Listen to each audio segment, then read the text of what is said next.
Hai guys, selamat datang di channel Bedah Alkitab Indonesia. Di channel ini kita akan belajar bersama fakta-fakta kebenaran yang terdapat di dalam Alkitab. Saya berharap kita memiliki hati semangat untuk terus belajar, mengenal kebenaran, dan hidup yang terus bertumbuh dalam anugerah Allah. Mari kita langsung check-in. Semakin tajam, semakin dalam, semakin tertanam.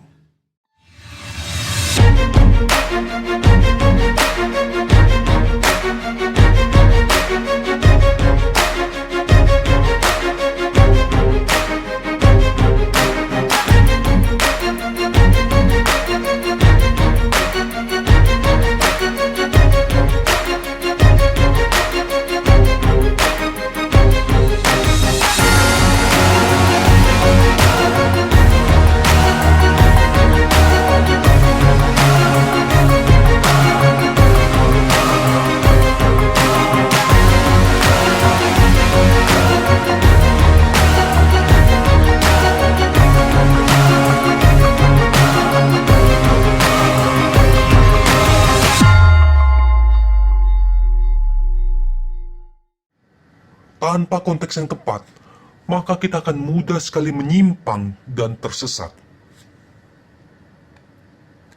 Tanpa konteks yang tepat, maka kita akan mudah sekali menghadapi masalah penafsiran ganda.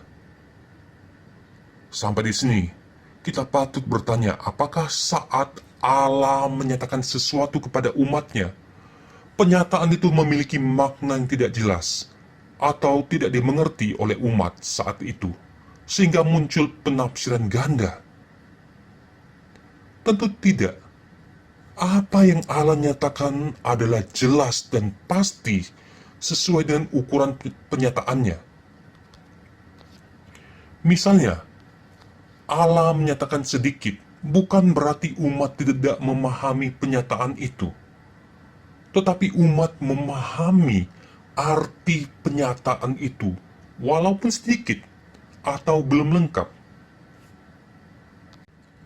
Tetapi mengapa umat percaya masa kini yang sudah menerima pewahyuan secara lengkap, dari PL sampai PB, mungkin seringkali mengalami kebingungan dalam menghadapi teks Alkitab?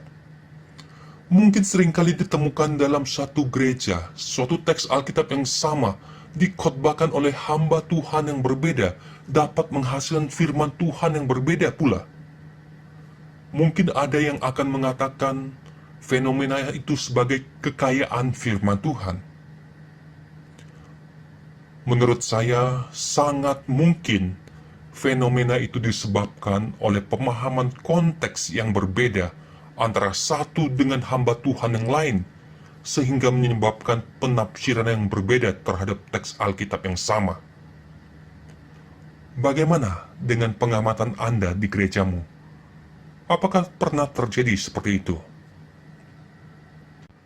Umat zaman sekarang, tanpa memiliki konteks yang tepat, dapat membaca Alkitab dan membangun doktrin. Tanpa konteks yang tepat bukan berarti tidak bisa membangun doktrin.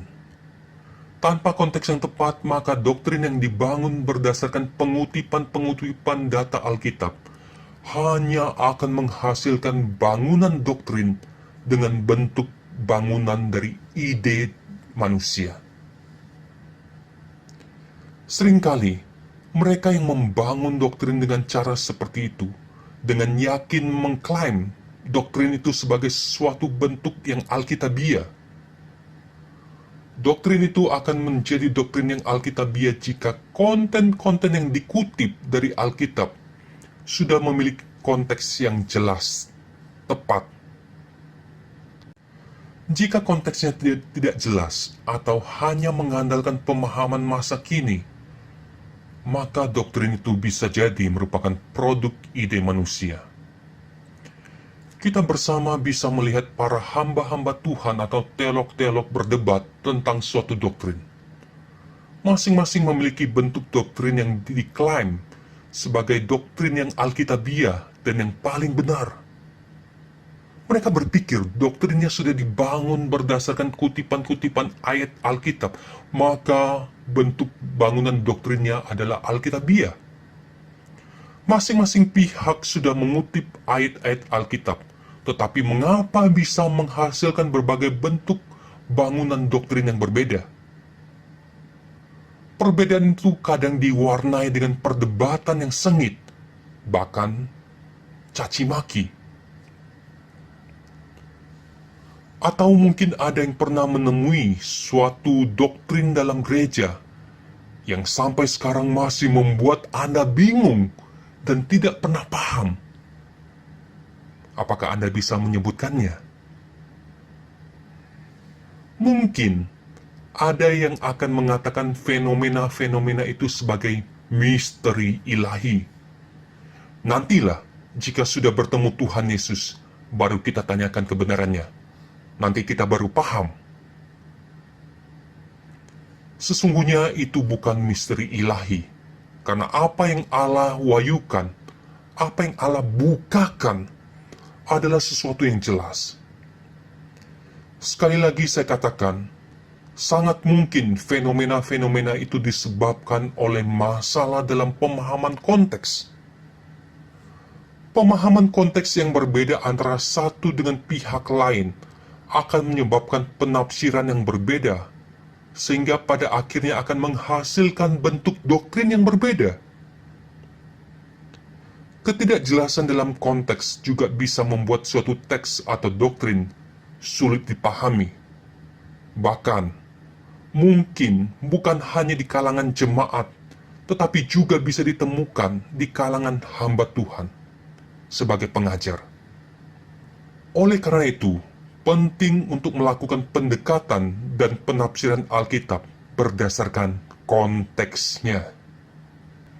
Ketika akan melakukan pendekatan dan penafsiran Alkitab berdasarkan konteksnya, kita perlu menyadari bahwa terdapat jurang yang lebar dan dalam antara konteks pemahaman kita masa kini dengan konteks umat perdana di masa lalu.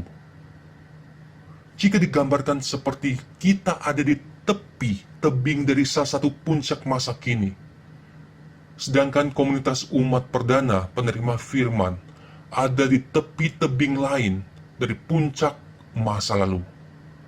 Kita perlu menyeberang menuju tebing umat perdana. Kita tidak bisa melompat untuk bisa sampai di sana.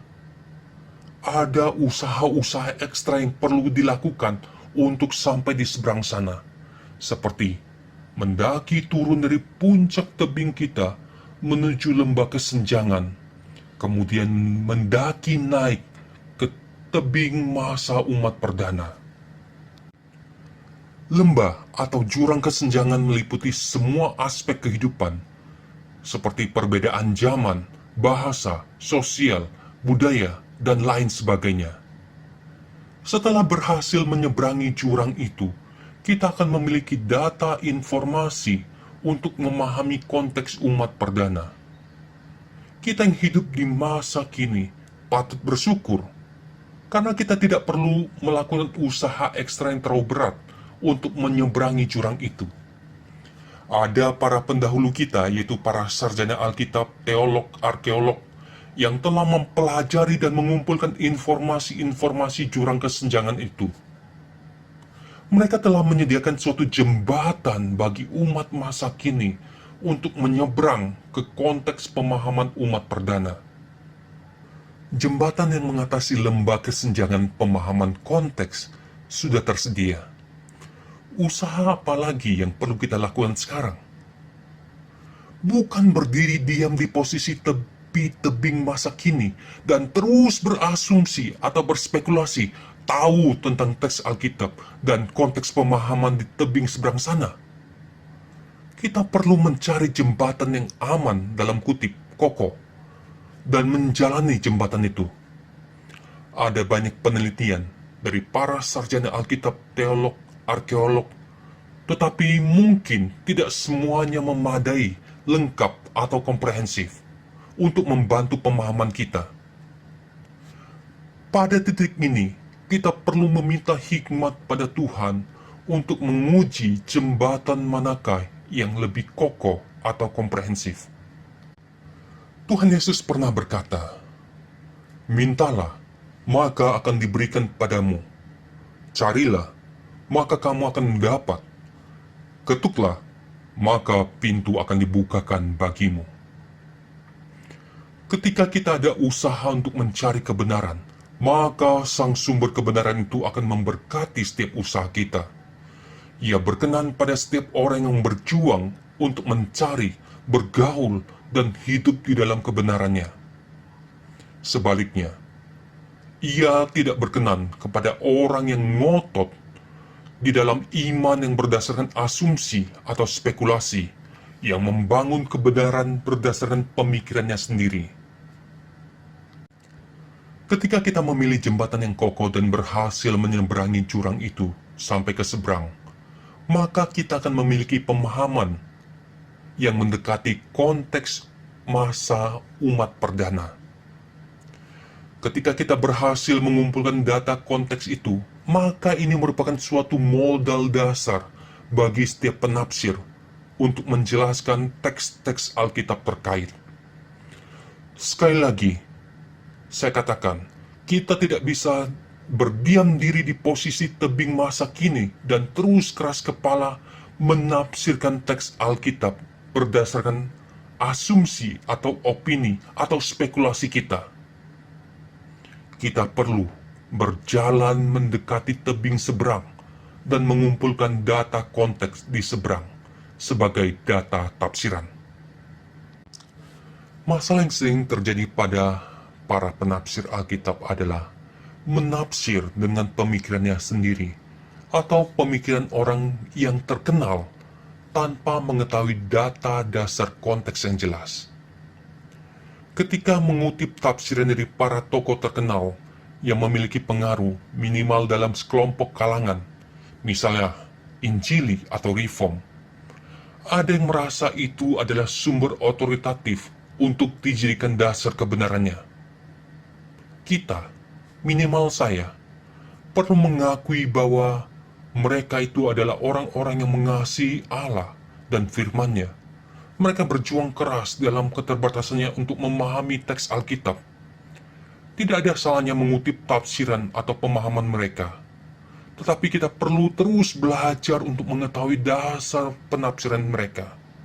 Apakah tafsiran mereka memiliki dasar konteks yang jelas dan tepat? Masalah lain yang juga sering terjadi kepada para penafsir Alkitab adalah menafsir dengan doktrin-doktrin tertentu. Perlu diingat dan diperhatikan dengan serius bahwa doktrin dibangun berdasarkan kutipan dan tafsiran terhadap teks-teks Alkitab. Jika proses membangun itu terdapat hal-hal yang bias atau keliru, maka bentuk bangunan doktrin itu akan terdistorsi atau berubah dari bentuk yang seharusnya. Bentuk bangunan doktrin yang terdistorsi itu jika dipakai kembali untuk menafsir teks Alkitab, maka sesungguhnya hasil tafsiran itu akan bias juga. Sebagai gambaran sederhana tentang bias penafsiran adalah seperti berikut. Pensil lurus dimasukkan ke dalam gelas berisi air, maka akan terjadi fenomena pembiasan. Tampilan dari fenomena itu adalah pensil itu tampak bengkok atau patah. Sesungguhnya pensil itu tetap lurus, hanya media air menyebabkan adanya pembiasan. Sangat mungkin terjadi pembiasan dalam membangun doktrin dari penafsiran teks Alkitab. Misalnya, seharusnya bentuk doktrin yang alkitabiah ditunjukkan panah warna kuning, yaitu bintang segi 6, tetapi karena pembiasan panah warna merah yang bengkok, menghasilkan bentuk doktrin bintang segi 5. Tentunya bentuk doktrin bintang segi 5 juga mengutip dari teks Alkitab, tetapi kita perlu katakan itu bukan bentuk doktrin yang alkitabiah. Kita membutuhkan data konteks yang tepat untuk meminimalisir atau meniadakan pembiasan dalam membangun doktrin. Mari kita mendekati dan menafsirkan teks Alkitab berdasarkan pemahaman konteks yang tepat, sehingga kita akan lebih memahami kebenaran yang Allah nyatakan. Semoga waktu lepas waktu kita dapat semakin memahami kebenaran firman Tuhan, sehingga hidup kita dapat semakin bertumbuh dalam kebenarannya. Guys, jangan lupa di subscribe, like, comment, and share ya, sebagai support bagi perkembangan channel ini. Thank you, Tuhan Yesus memberkati.